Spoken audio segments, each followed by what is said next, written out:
欢迎收听3月26号的迦南之声，我是世谦牧师平安。我们今天要来分享的是士师记的3章7到11节。士师记的3章7到11节，在今天的经文当中，我们看见了一个有限的人，但是上帝使用他。当上帝使用他，他愿意让上帝来使用吗？他愿意按着上帝的心意来活吗？或许就在这当中，他要成为他那个世代的祝福。在今天讲到以色列人民真的就开始进入了那个得罪上帝的循环当中。在这里说到他们开始拜巴力和亚舍拉。巴力和亚舍拉呢，都是当时在迦南地很多的人在拜的偶像，掌管田地也好，掌管这个农业也好，掌管这个生育也好，或者是这个战争，巴力跟亚舍拉被当时的人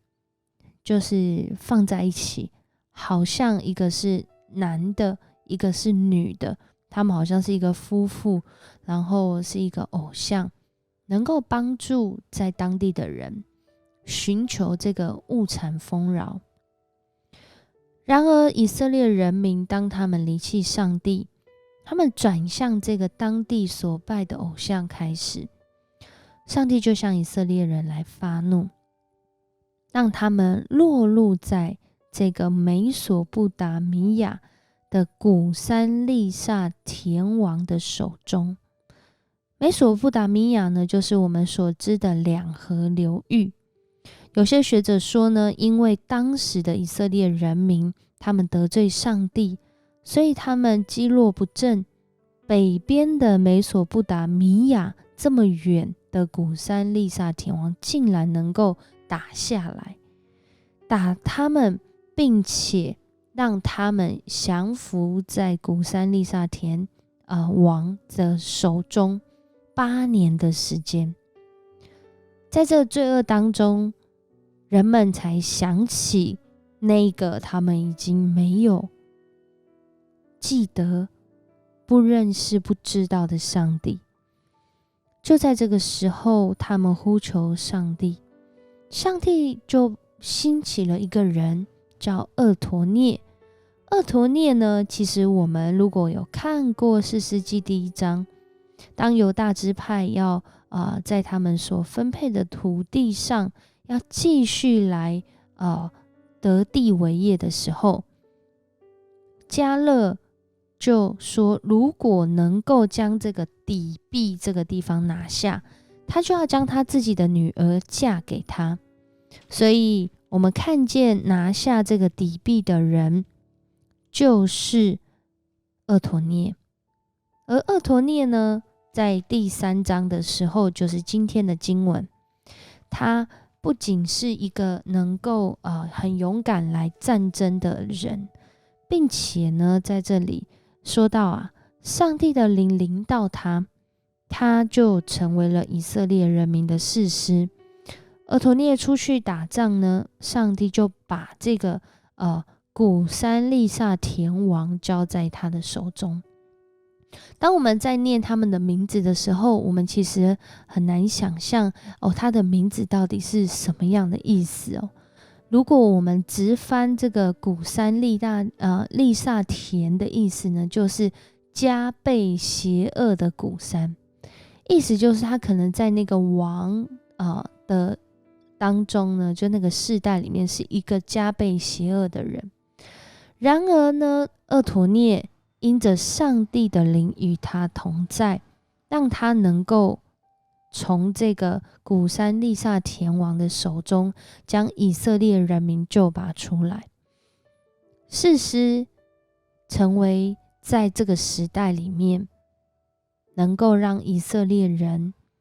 战胜，或者是不让他们陷入到罪恶的原因。上帝透过兴起一人来改变那个世代。在士师记是如此，其实在世世代代也是如此。接下来从俄陀聶开始，我们会看见越是在这黑暗的时期，越是在这个人们不认识真理、不跟随上帝的时期，这些士师的角色就变得更加重要。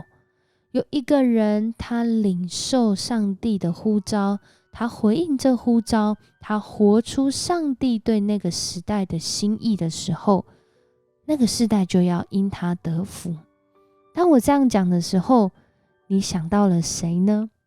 我们其实很容易会想到的就是亚伯拉罕。当时的亚伯拉罕也就住在这些有诸神明、诸偶像的境况当中。然后他认识上帝之后，上帝叫他你要去，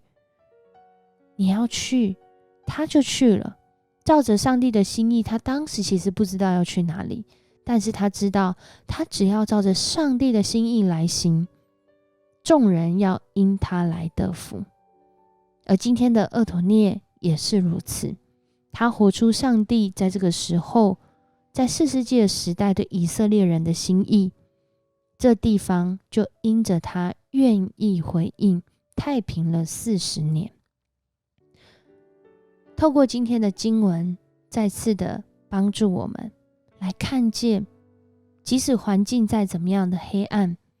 好像众人都不是照着上帝的话语去行的时候，若我们愿意依靠上帝的心意，分别自己为圣，上帝或许愿意使用我们来兴起这个世代，让这个世代有可能有那个走在上帝心意的可能，有那个翻转人生命的可能，有那个成为祝福的可能。然而我们愿意成为在这个世代里面上帝所兴起的人吗？我们需要更多来祷告，求上帝给我们这样的心志，面对困难、诱惑、试探，我们仍然走在上帝的心意当中。我们一起来祷告。主，我们感谢赞美你，谢谢你透过今天的经文拣选俄陀聶，成为在这个时候被主兴起的士师，带领以色列人来经历主你的同在，更是让他们所生活的环境经历那个从你来的平安。